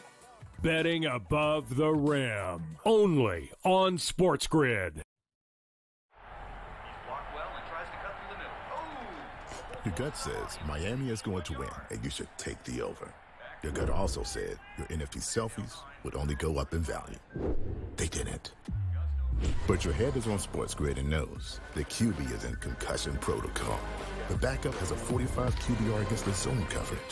The New York D has the most sacks in the league. So yeah, trust your head. It's smarter to be on SportsGrid. Garrett Cole is getting ready to come back too. I guess this. Look, they've played great without him, but you're not going to say to Garrett Cole, look, don't come back. I mean, it's a ridiculous conversation to have. They're not going to take any unnecessary chances. And look, they're at the point where they have a lead. They certainly are going to make the playoffs, I would say, barring some sort of complete collapse. And that's all it takes. Newswire. Only on SportsGrid. 8 playoff games at home for Boston in Beantown. They are 6-2 straight up. The wild card, I would say, in this game is not necessarily, well, what are we going to get out of Luka Doncic, Kyrie Irving, Brown, and certainly Tatum. It is Kristaps Porzingis to me, because we're not getting back a player that's like, hey, rotational guy. Like, remember when Derek Lively went down with an injury? He was playing well, but a young player, like a piece. The early line. Only on SportsGrid.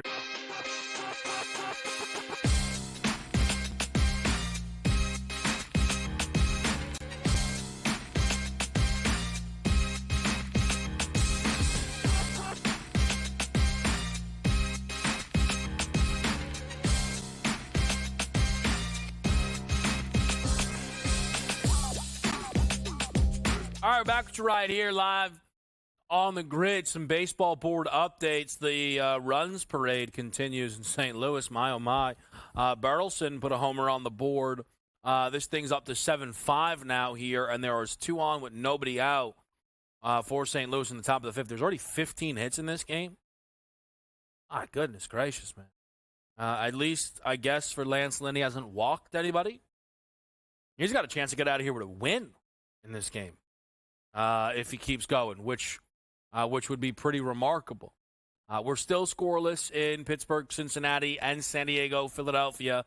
We have seen some runs jump out here from Seattle and Cleveland. J.P. Crawford has the home run on a Dinger Tuesday. Guardians did score first, 3-1 Seattle. How about still 2-0 in this game between the Nats and the Diamondbacks? Slade Cicconi's got a no-no. He's got a perfect game. This Nationals team can't stand him. Absolutely cannot stand him. Boston did score in the top of the 2nd, but nothing doing dinger-wise for us as we have Rafael Devers in that game. Atlanta has Marcelo Zuna up now after they went with Kelnick getting a base hit to start it off, and then Ozzie Albies went triple. So we'll see if Marcelo Zuna could keep the party going there in Atlanta. We have him for a Dinger Tuesday as well. And then an update, of course, on the Yankees and the Orioles. Ducks on the pond for both of these teams in inning number 1, but neither team able to score. So that moves forward with a 0-0 game into the top of the 2nd here. Marcelo Zuna, base knock. Base knock for Marcelo Zuna. Dave is, by the way, for those who are waiting on the consig, he's here, but he's not. I think. I know he's wearing San Francisco Giants gear today. I don't think he can hear us. Why would he be wearing San Francisco Giants gear? Do we decipher that? Playing the Cubs? Logan Webb? I don't know. I can't piece that together. WNBA update: the Connecticut Sun, the 12-1 Connecticut Sun, laid 13.5 pregame to the LA Sparks.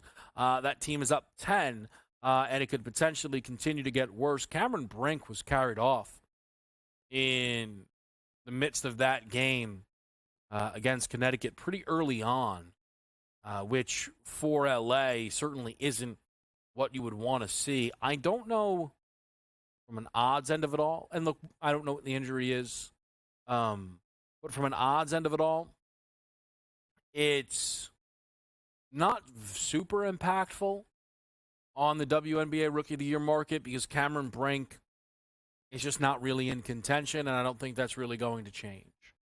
Caitlin's going to win the award. If she doesn't, it'll be Angel Reese. That was my belief preseason. That is, I think, kind of probably close to consensus now at this point here through the W season. We do have a great game, though, and one I'm really excited for.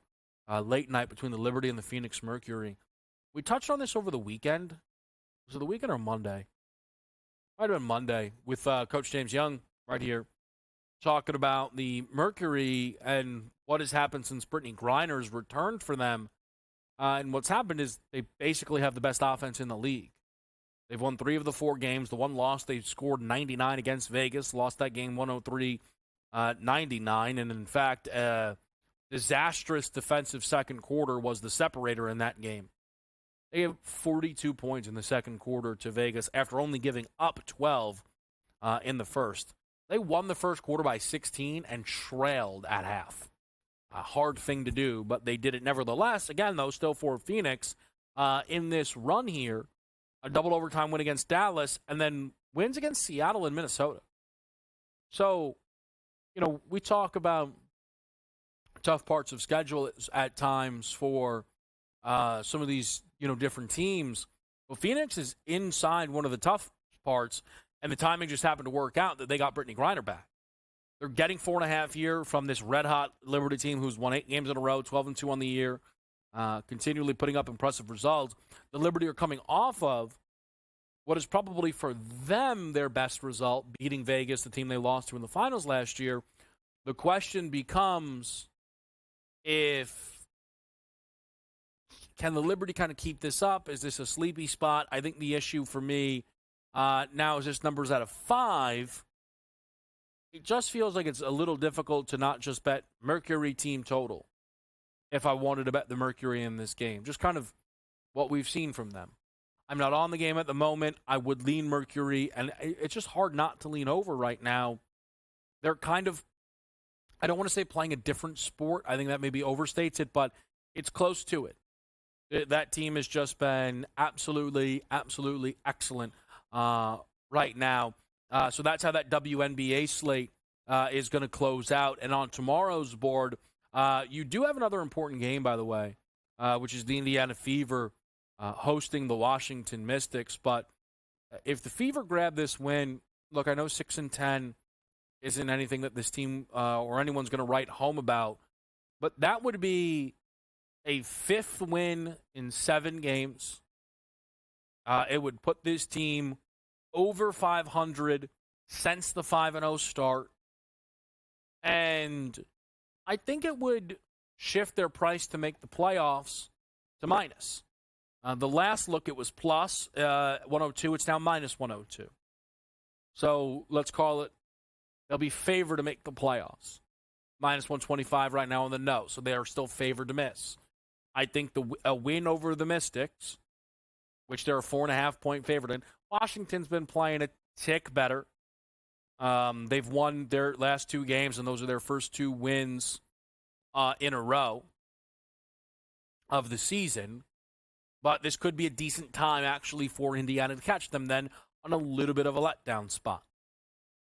Also, the Fever have been able now to just play with more consistency now that the league is not asking them to play every single day, it feels like, on the calendar. So that would be a really nice benefit there if the Fever can grab that win. And obviously, it would be a big boon for this league if the Fever are in the playoffs. Their live win total's 14.5. 15 games through a 40-game season, so you have 25 left. So the question is, will they go 10-15 in those games? Washington, Atlanta, Chicago, Seattle, Phoenix, Vegas, with only the Washington game at home. That's a tough run at it. A lot of road basketball here. I don't know who makes these WNBA schedules. 6 straight road games? Do they do that maybe they do that in the NBA. I don't know. Maybe I'm overreacting. But at Atlanta, at Chicago, those would feel winnable. Decent dog in Seattle and Vegas. Phoenix, we'll see how they keep things up. I think that's going to be a big determining factor there ultimately for Indiana. I'd lean over. It feels like we missed the best of the number, though. Kind of before the schedule turned around, though. Right? I think you bet postseason, though.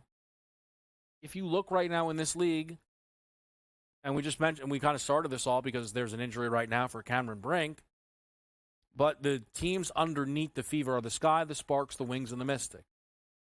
The Mystic are the worst team in the W. The Sky, relying on Reese and Cardoza, is something that will be leading to wins a lot more in a year from now than this year. And the Sparks might have lost Cameron Brink. Dallas was supposed to be better, but they're not. They just aren't. They've lost 8 in a row. If the Wings can turn it around, I think that would be the threat. But that team's currently 2-1 to make the postseason. So I do think the Fever are going to make the playoffs, which would be massive. We'll take a quick break. Come right back. Kevin Walsh with you here on Game Time Decisions.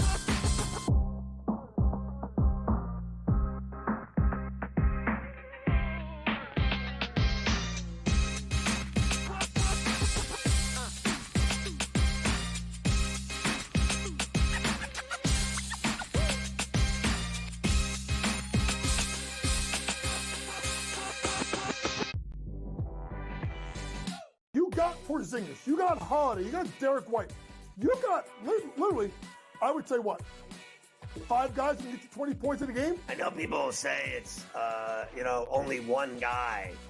I don't believe that, Coach, that, one guy, those days are over, in my opinion. Like, a Bill Russell, a Wilt Chamberlain. Betting above the rim, only on SportsGrid. Your gut says Miami is going to win, and you should take the over. Your gut also said your NFT selfies would only go up in value. They didn't. But your head is on SportsGrid and knows the QB is in concussion protocol. The backup has a 45 QBR against the zone coverage. The New York D has the most sacks in the league. So yeah, trust your head. It's smarter to be on SportsGrid. Garrett Cole's getting ready to come back too. I guess this. Look, they've played great without him, but you're not going to say to Garrett Cole, "Look, don't come back." I mean, it's a ridiculous conversation to have. They're not going to take any unnecessary chances. And look, they're at the point where they have a lead. They certainly are going to make the playoffs, I would say, barring some sort of complete collapse. And that's all it takes. Newswire, only on SportsGrid. 8 playoff games at home for Boston in Beantown. They are 6-2 straight up. The wild card, I would say, in this game is not necessarily, well, what are we going to get out of Luka Doncic, Kyrie Irving, Brown, and certainly Tatum. It is Kristaps Porzingis to me, because we're not getting back a player that's like, hey, rotational guy. Like, remember when Derek Lively went down with an injury? He was playing well, but a young player, like a piece. The early line, only on SportsGrid.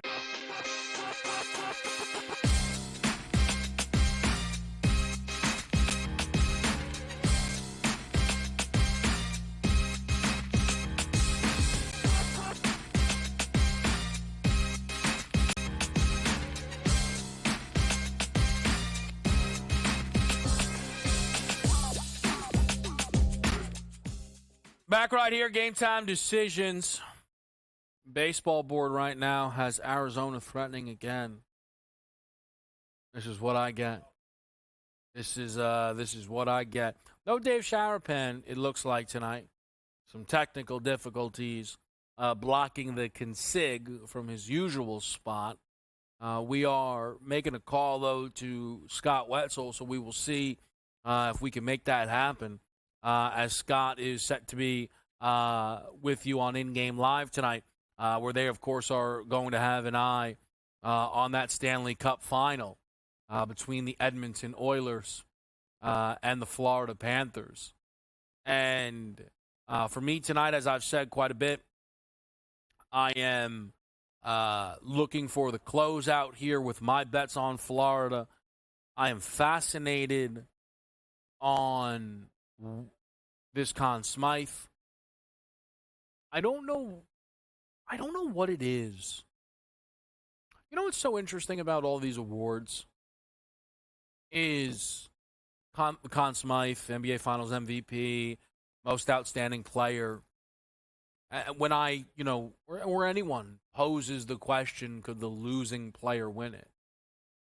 It's happened in all of these leagues, which suggests that somehow there was more thought or nuance, you would, I guess,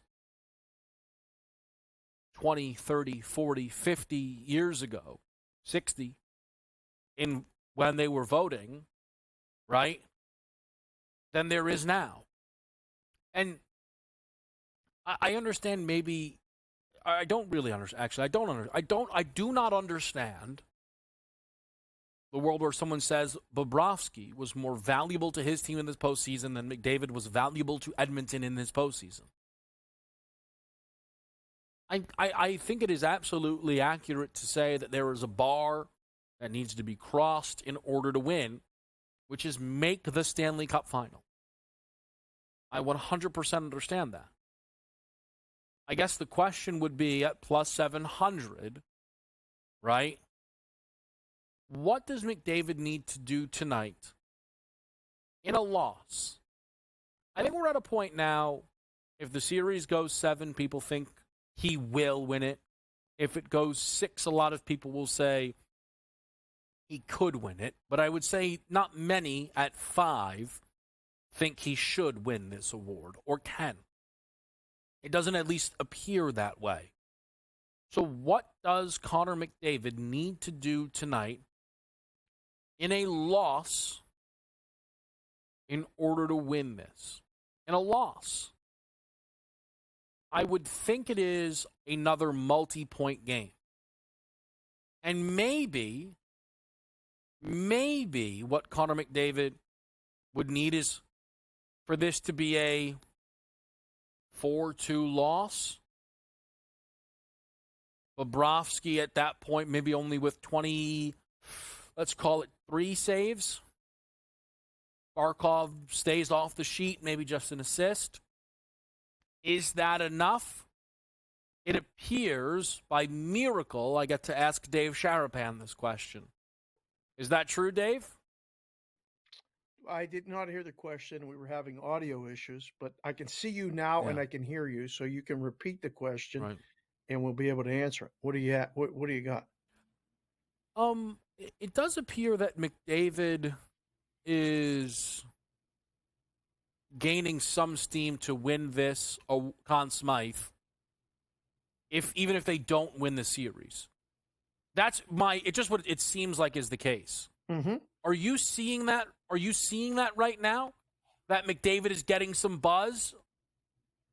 I was asked by 2 guys today out here in town that exact question. They said, if Florida wins tonight, can McDavid win the Conn Smythe? I said I didn't think so. And the 2 guys that I know and respect said, well, there's people talking like he can. And I said, I find it highly ironic that a team that loses the Stanley Cup Finals 4-1 has a guy who has the most assists ever in a postseason and is the face of the league. They get to give him the consolation prize and give him the Conn Smythe and not somebody on the winning team in a 4-1 final. I don't know. You saw the move last night with the MVP, and Jason Tatum had the game of his life in a Game 5 clincher and didn't win it. 11 people vote. 11. Yeah. We had somebody on today. 11 people vote on the NBA Finals MVP. At least I think there's 16 or 18 that are voting tonight for this. Maybe they vote him in. I don't know. I think, it's so funny you bring up the NBA Finals MVP, and I haven't spent a ton of time on it. I thought Tatum was going to win, and so did the books. But let me just say this. He wasn't robbed, Jason Tatum. I don't know if your conversations today with the Brigade and the Bostonians, maybe specifically, suggest Tatum was robbed, but Jaylen Brown was better than him definitively in games 1 and 3. And in game 2, Tatum shot 6 of 22. JB had an argument. So I was surprised with how it went, Dave, but I think the idea that Tatum was robbed, I would disagree with. I agree. I said I was okay with either guy winning it, to be honest. And I mean, I like Brown. I said Brown before the series, after what he did in the Eastern Conference Finals. I said he's as much of a favorite as Tatum. I can't believe he's plus 380, and Tatum was pick'em. And it came true. But I would have been okay if Tatum would have won it. I would have been okay with it. And I think people that maybe had Tatum or had a bet on Tatum are upset. I got no qualms with it. But I would have qualms if McDavid wins it tonight. In a loss, I would have a little bit of qualms with it. He's been great. Don't get me wrong, but I don't think he can win it with a loss.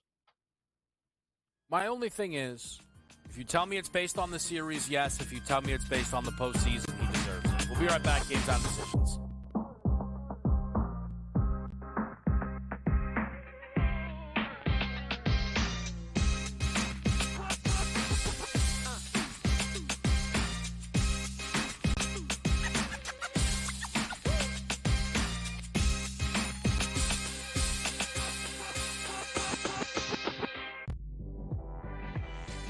You got Porzingis, you got Holiday, you got Derek White. You got literally, I would say what? 5 guys can get you 20 points in a game? I know people will say it's, only one guy. I don't believe that, Coach, that, one guy, those days are over, in my opinion. Like, a Bill Russell, a Wilt Chamberlain. Betting above the rim. Only on SportsGrid. Your gut says Miami is going to win, and you should take the over. Your gut also said your NFT selfies would only go up in value. They didn't. But your head is on SportsGrid and knows the QB is in concussion protocol. The backup has a 45 QBR against the zone coverage. The New York team has the most sacks in the league. So yeah, trust your head. It's smarter to be on SportsGrid. Garrett Cole is getting ready to come back too. I guess this.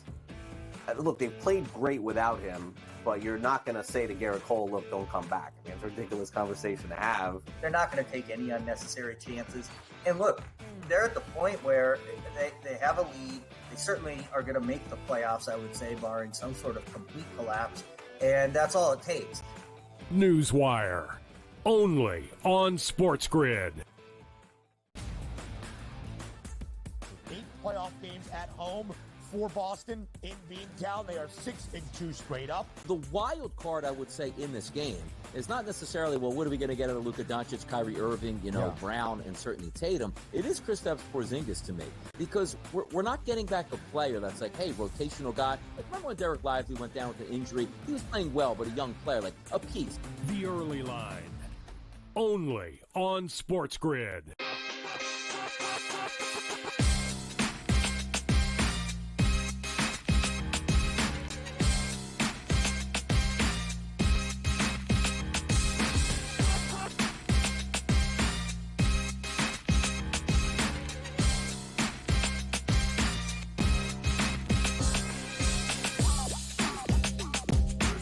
Back right here, Game Time Decisions. Dave Sharapan, kind enough to stick around. Dave, I do have an update for you.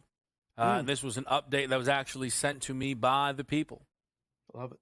As we have some movement on Mr. Paul Skeens. Hello.